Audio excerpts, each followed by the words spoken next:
In the early 1990s, the most desirable badge in motoring was quietly going broke. Porsche, the name on a million bedroom posters, was by its own numbers running out of road. The collapse was brutal. Between 1986 and 1993, Porsche's sales fell by almost 70%. Over 3 years, the company lost more than 200 million euros. A maker of dreams had become, on the balance sheet, a disaster. The reasons were everywhere. The American dollar, Porsche's biggest market, had weakened and gutted its profits abroad. Its factory in Stuttgart was a beautiful, slow, wildly expensive workshop. And its cars, the 928, the 944, the 968, were aging, overpriced, and increasingly ignored.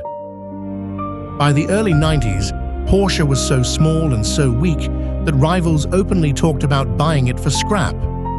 The proud independent had become a takeover target. To survive, it would need more than a new model. It would need a new religion.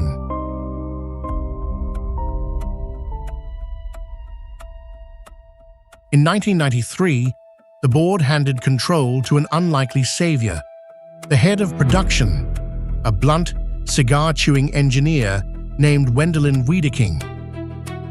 Wiedeking had a heretical idea for a German luxury icon.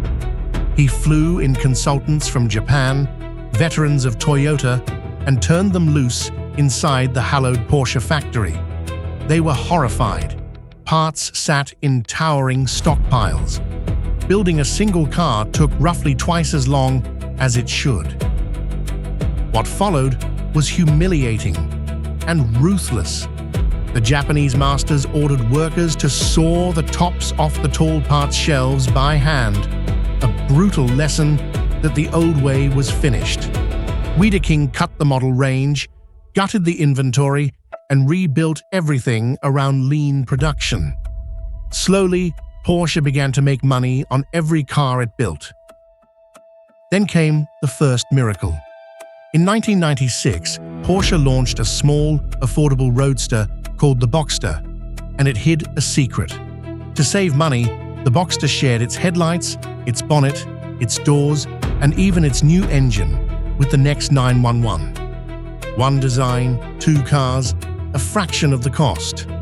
The cash came in, and Porsche stepped back from the edge. But Wiedeking wasn't trying to merely save Porsche. He was trying to make it untouchable. And for that, a cheap roadster was nowhere near enough. He needed a car that broke every rule the company stood for.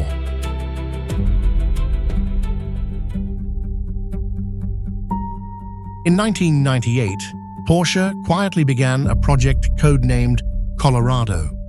When the world learned what it actually was, the reaction among the Porsche faithful was something close to grief.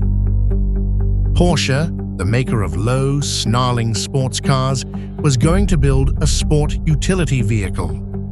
A tall, heavy 2.5-ton family SUV. To the purists, it was heresy. To the press, it was a punchline. Porsche enthusiasts called it simply a betrayal. Worse, Porsche couldn't afford to build it alone, so it did the unthinkable and partnered with Volkswagen, a mass-market giant, to co-develop the platform. The Porsche SUV would share its bones with a Volkswagen, the Touareg. Its body would be welded in a Volkswagen plant, then finished at a brand new Porsche factory in Leipzig. From the outside, it looked like surrender. The great Porsche, broke and desperate, bolting its crest onto a Volkswagen. Wiedeking pressed on anyway. He had run the numbers, and they told him something the fans refused to hear. This was the car that would pay for everything else. In 2002, Porsche pulled the cover off the Cayenne, and very quickly, the laughter stopped.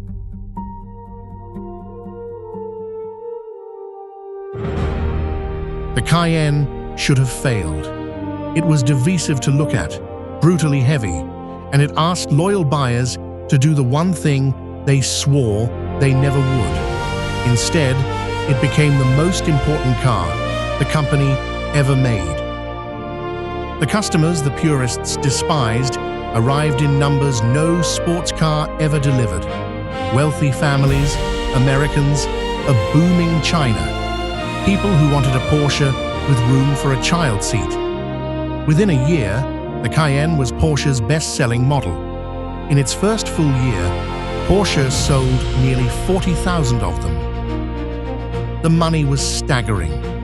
The Cayenne sent Porsche's revenue surging, up around 47% in a single stretch. And because so much was shared with that Volkswagen platform, each one was hugely profitable. Soon Porsche was, by some measures, the most profitable car maker on earth. Not in total, but in the profit it squeezed from every single car. And here is the part the purists never understood. That profit didn't drain the company. It flowed straight back into the cars they actually loved.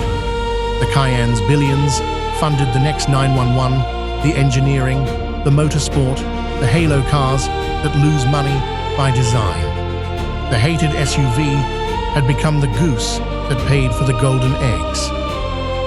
Porsche was no longer surviving. It had become the richest little car maker in the world. And that was exactly the moment it made its greatest mistake.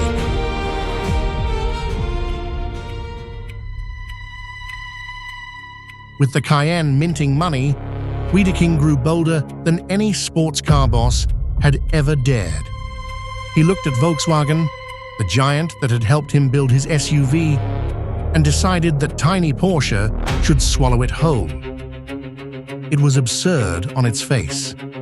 Volkswagen was many times Porsche's size, but Porsche had cash, and it had a plan of breathtaking nerve. Quietly, it began buying up Volkswagen's stock and secret options on a great deal more.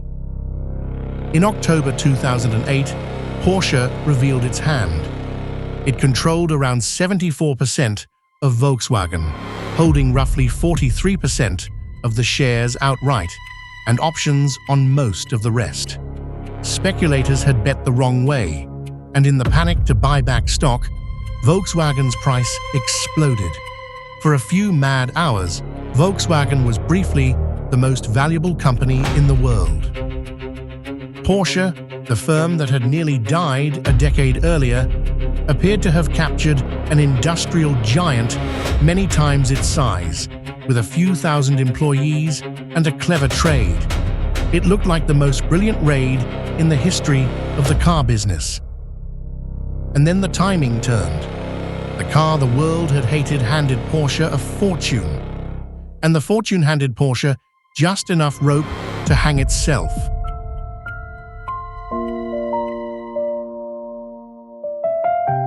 The date was the problem. Porsche had built its takeover on borrowed money right as the global economy fell off a cliff. By late 2008, the financial crisis had frozen the credit Porsche needed and left it sitting on around 10 billion euros of debt. The hunter became the hunted. Unable to refinance, Porsche could not finish the takeover it had all but won. In 2009, it abandoned the plan, and Volkswagen, wounded but vastly larger, simply turned around and absorbed Porsche instead. Wendelin Wiedeking, the man who had saved Porsche twice, who built the Boxster and bet on the Cayenne and won, was forced out in 2009. The independent Porsche he had fought to protect ended up exactly where he feared most, a brand inside the Volkswagen empire. And yet, the cars survived. The 911 still tears out of Stuttgart because the Cayenne and later the Macan still pay the bills. Today, Porsche sells far more SUVs than sports cars and uses that money to keep building the sports cars that made it a legend. That is the strange truth of the car they called a betrayal. The Cayenne didn't dilute Porsche. It rescued it, enriched it, and tempted it into the gamble that cost it its independence. The enthusiasts wanted Porsche to stay pure. The SUV they hated is the only reason the cars they love still exist.